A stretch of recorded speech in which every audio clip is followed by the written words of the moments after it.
来到台南后壁区的静寮社区，这个湖嘛是用倒的，路面大淹水，有路段封起来，但是大车硬刚驶过，结果路面的积水溢起来，冲破着徛过的大门，有2位乡亲的脚甲手，互玻璃刮着伤，天滚啊尖。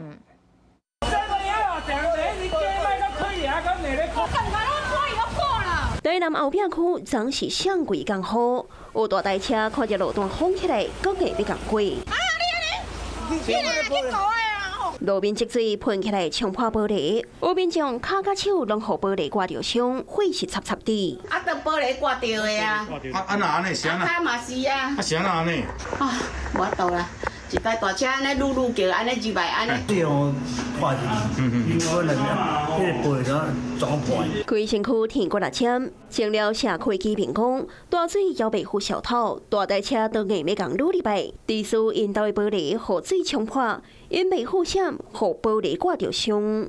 还有什么东西？车落做大水，世界拢会当看到大型的家具甲铁片飘伫水面上。 就连海山餐厅也受灾，而像这一间餐厅呢，昨天下午的时候呢，就因为这个淹水的关系哦，甚至整个大门的玻璃呢是直接被冲破，涂骹拢是碎玻璃。业者甲员工摊在一起大水消退，喊出来命数。因到我到里面拢入不到家，他塞车过去水很多，他把沙塞车过去都冲过来安尼。另外一间面体，变啊当条大雨就一定会淹水。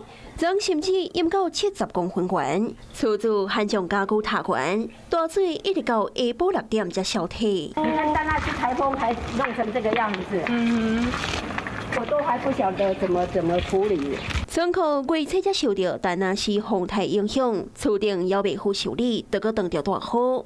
厝主是真无奈，即卖敢来当希望雨停，赶紧修理，好一切恢复正常。